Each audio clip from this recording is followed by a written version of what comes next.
अस्सलाम वालेकुम या ख्वाजा बसलत।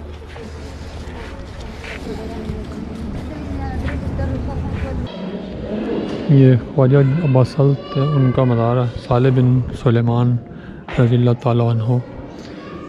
मशहद से तकरीबन कोई 14-15 किलोमीटर के फासले पे, और भाई इमाम अली रज़ा अलैहिस्सलाम के ख़ास मोतमद ख़ास थे और सहाबी थे उनके बड़े। इस तरह हज़रत अली अलैहिस्सलाम के सहाबी थे हज़रत अम्मार, यासिर, मालिक अश्तर। उस तरह ये हज़रत अली रज़ा इमाम अली रज़ा अलैहिस्सलाम के सहाबी थे बड़े मोतमद ख़ास। और आप जो है जब मशहद इमाम तशरीफ़ लाए तो आप साथ थे। इसके अलावा ये कि ये जो है मेन हाईवे के ऊपर रोज़ा है हज़रत अब्बास सल्त का। सुभान अल्लाह। आप जो है वो इमाम अली रज़ा अलैहिस्सलाम के बड़े साथी थे, आप हमेशा इमाम के साथ रहते थे।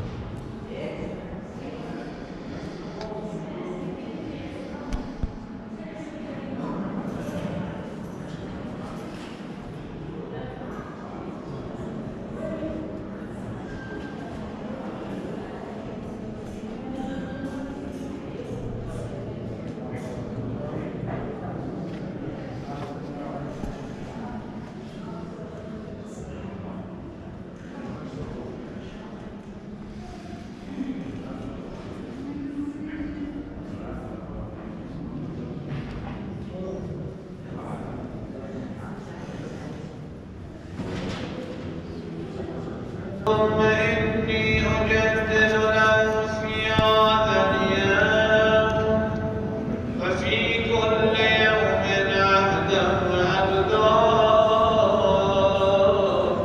فبيعة في رقبتي اللهم كما شرفتني بهذا التشريف وفضلتني بهذا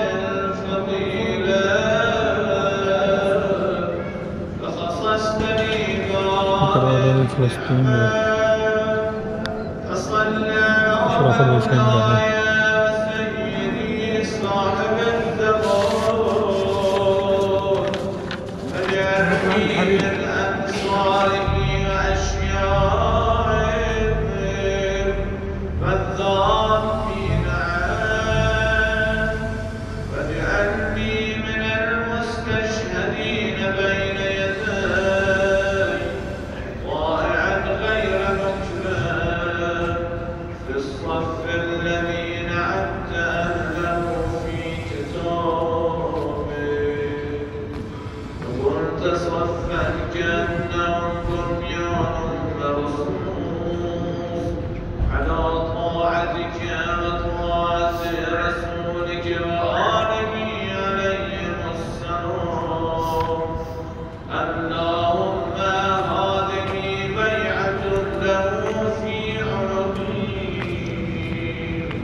للمجد ورايتك ترفع خافقة في